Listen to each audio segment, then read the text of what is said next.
ঝড় মতো উত্তম, মোরা ঝরনার মতো চঞ্চল, মোরা বিধাতার মতো নির্ভয়, মোরা প্রকৃতির মতো সচ্ছল। বিদ্রোহের অগ্নিশিখা, মানবতার কণ্ঠস্বর ও সাম্যের কবি, জাতীয় কবি কাজী নজরুল ইসলাম আমাদের জাতীয় ইতিহাস ও চেতনায় এক অনন্য প্রতিভা।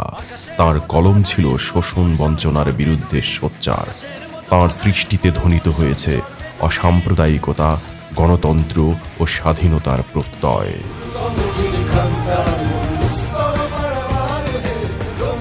জাতীয় কবি কাজী নজরুল ইসলামের এই জন্মজয়ন্তীতে বাংলাদেশ জাতীয়তাবাদী দল বিএনপির পক্ষ থেকে গভীর শ্রদ্ধা জানাই। তার বিদ্রোহী চেতনাই আমাদের অধিকার আদায়ের লড়াইয়ে আজও পথ দেখায়।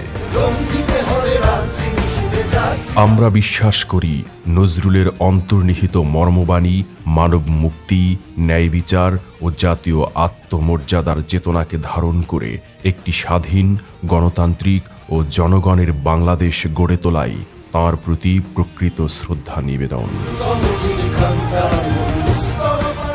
মহাবিদ্রোহী রণক্লান্ত, আমি সেই দিন হব শান্ত, যবে উৎপীড়িতের ক্রন্দন রোল আকাশে বাতাসে ধ্বনিবে না, অত্যাচারীর খড়গ কৃপাণ ভীম রণভূমে রণিবে না। বিদ্রোহী রণক্লান্ত, আমি সেই দিন হব শান্ত।